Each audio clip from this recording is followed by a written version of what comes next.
Saudara-saudari yang terkasih, Bapak Ibu, rekan-rekan muda dan adik-adik sekalian, selamat pagi. Dalam kehidupan beriman kita, selalu ada standar yang harus kita hayati. Kesesuaian antara pengajaran dan penghayatan itu menjadi hal penting dalam kehidupan kita. Apa yang kita terima lewat pewartaan, itulah juga yang kiranya harus kita hidupi dalam penghayatan.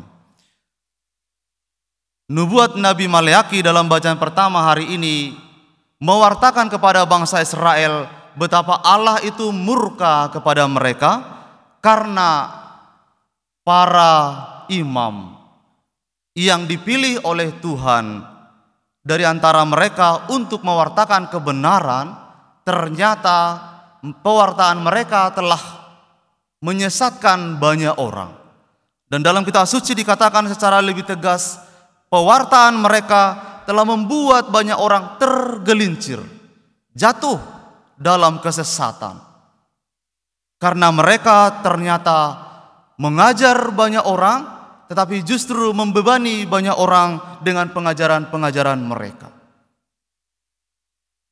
Salah satu yang paling berbahaya yang diwartakan oleh para imam dalam perjanjian lama adalah karena mereka mengajar umat Israel untuk mempersembahkan kurban kepada Allah, tetapi kurbannya tidak layak untuk dipersembahkan. Kalau kita melihat dalam tradisi Yahudi, Allah memang selalu digambarkan sebagai Allah yang suka dengan kurban persembahan dari bangsanya, dari umat pilihannya.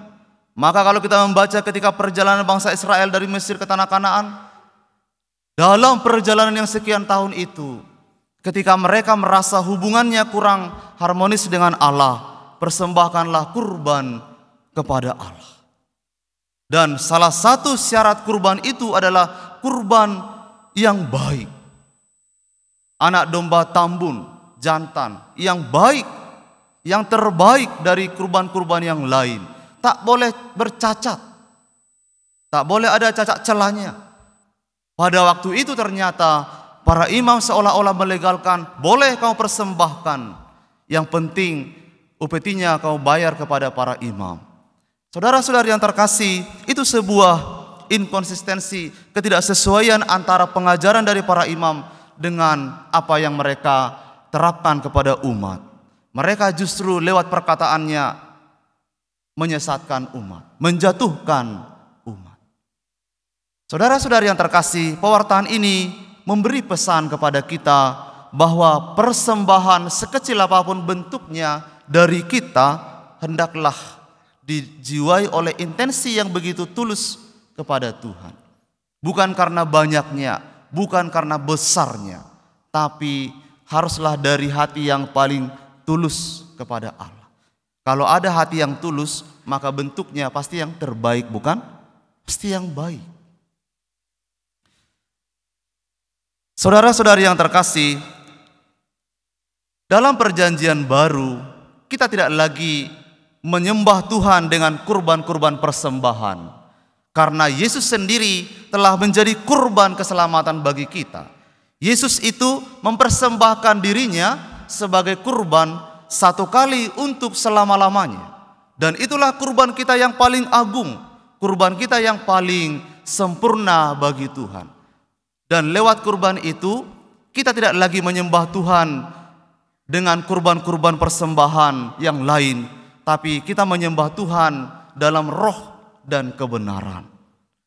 Oleh karena itu para saudara-saudari, kita tidak lagi disibukkan oleh Tuhan untuk mencari kurban-kurban yang lain, tapi kita dituntut oleh Tuhan mempersembahkan kurban yang lebih berharga, yaitu hati yang penuh sesal kepada Tuhan.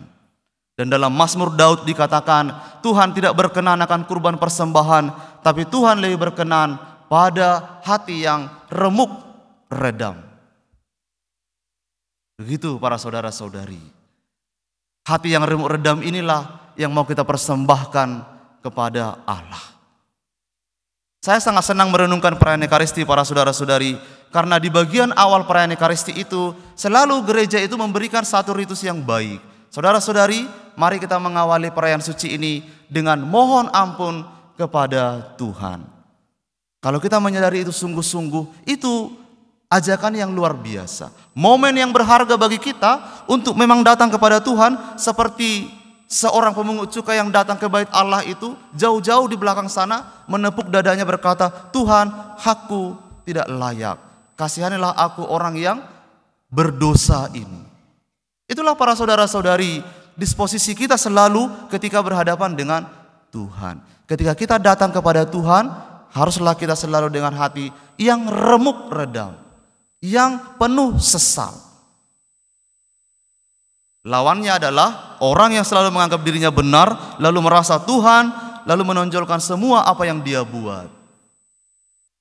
Para saudara-saudari yang terkasih, Tuhan tidak lagi membutuhkan kurban-kurban kita selain dari persembahan hati yang penuh sesal kepada Allah. Para saudara-saudari yang terkasih, dalam kehidupan beriman kita perlu membarui hidup beriman. Cara kita beriman harus kita barui.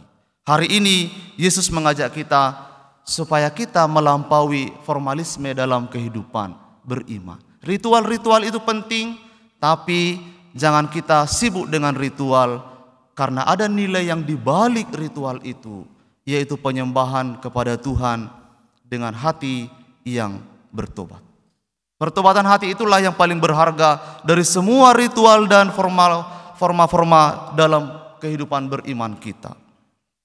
Hidup itu para saudara-saudari, hidup beriman itu menjadi berat ketika semua hanya ditentukan oleh boleh atau tidak, iya atau tidak, suci atau najis.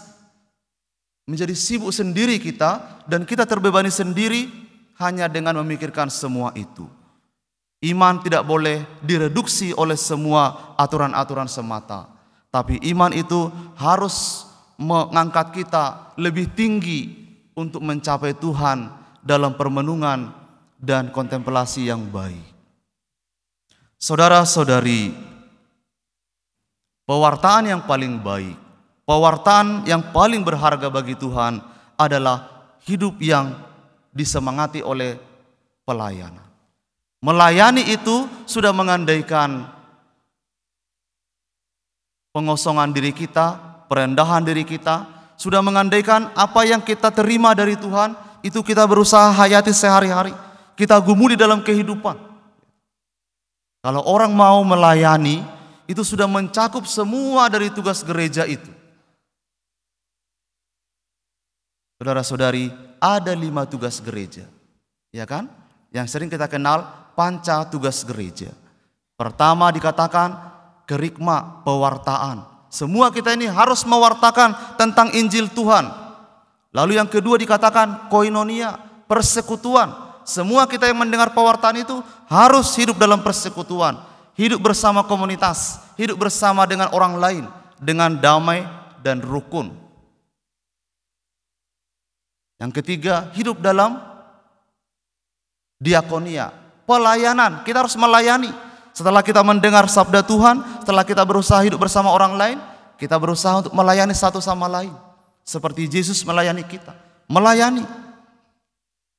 Setelah kita melayani, hidup jugalah dalam liturgia, sakramen-sakramen. Umat yang baik tidak cukup hanya mengajar, tidak cukup hanya tinggal bersama, tidak cukup hanya melayani.